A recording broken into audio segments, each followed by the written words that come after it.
Yeah, I like that game. Right, a bit more of a history lesson for you now. What is it like?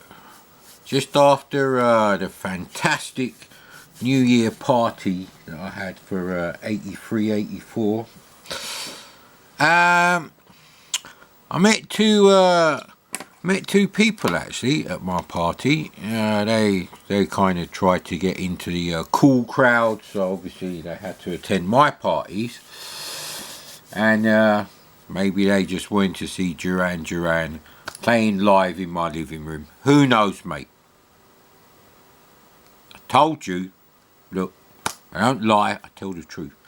So, yeah, anyway, we had an interesting chat, and these two guys, Mark Butler and Bruce Everest from Imagine Software, they actually said they've gone as far as they can go in the field of computer games, and they're investing up to £2 million in a hardware add-on for the ZX Spectrum to do some, they called it true cartoon graphics and true animation cartoon. I was like, yeah, it look like Spectrum graphics to me, mate.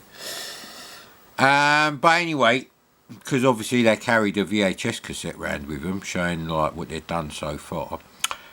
But they called this thing the Mega Game. The Mega Game. See, I was going to do the voiceover for the adverts. The Mega Game.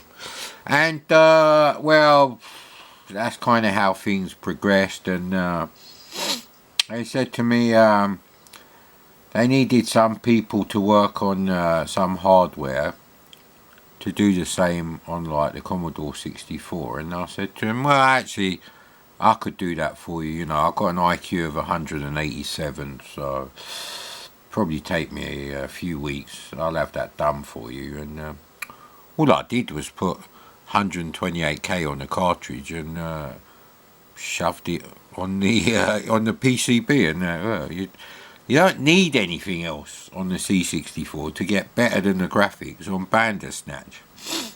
And that's really what we're going to look at now. A 1983 game. There probably are others, but I'm just picking one out at random. I mean, cartoon graphics on the C64, whether you use high res, multicolour, pixel mode, you know, the chunky one that the owners of lesser computers like to take the piss out of. But what they forget is Commodore 64 actually has 5 screen modes. And 3 of them are actually in a higher resolution than the Spectrum can push out. And yeah, anyway. Well, I'll tell you about that one day maybe. And also when I invented, 32 colour 640 by 512 screen mode for the Amiga. But doing this now. So the game is called Bear George. It's got nothing to do with Boy George. He's not a fan of like Culture Club, and doesn't do funny things to comedians. But yeah, let's not go there. And yeah, the whole point is, after the whole thing collapsed and Bruce Everest resigned so he could, like, basically not be liable for any debts. Poor Mark Butler really got arse fucked by the the bailiffs there. But anyway, it's not really my problem. If you come up with a stupid idea like a Mega Game, when really all they had to do was stop making games for the shitty Spectrum and actually try and make some proper original developments on the C64 using all the power of the Victor and the SID. Well, I've already seen many games with movie quality sound effects. Actually, Forbidden Forest, which we ain't played yet, that actually has movie quality soundtrack, I suppose you'd call it, because you could stick that music on a Hammer House of Horror, movie, and yeah, job done, mate. No, I didn't do that. I'm not that bad. So yeah, I call mega bullshit on the mega game. So now, having said that, it doesn't matter what your graphics look like. Doesn't mean that the game is going to be good just because it's on the C64. You see, not everyone's as good at me at making these games. So you know, but this is really just to show that you can have something for the little kids. Live cheat, no. A little kid will get this, and yeah, that 1999, that's when it was cracked by a big cunt. That's what ABC stands for. Anyway, so yeah, well, it's not really my kind of music, but you know, little kid gets this. 1983, got a C64 for his birthday or something. Gets his game. He's already happy. So, yeah, why are you wasting £2 million? I said to Bruce. Brucey, higher or lower? Definitely lower, mate. You should have spent about 2 pence on the Spectrum, realise it's a piece of shit, and move on to a decent computer. But like I said, that doesn't mean that this is going to be a decent game. So, go. Right, so yeah, see, the trouble with this game is the controls are so slow. Maybe they're trying to simulate Spectrum, badly programmed Spectrum game actually.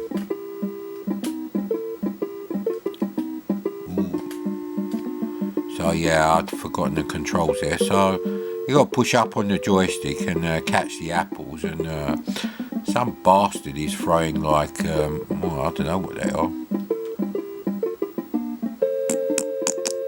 Blood diamonds. Yeah, maybe they're blood diamonds.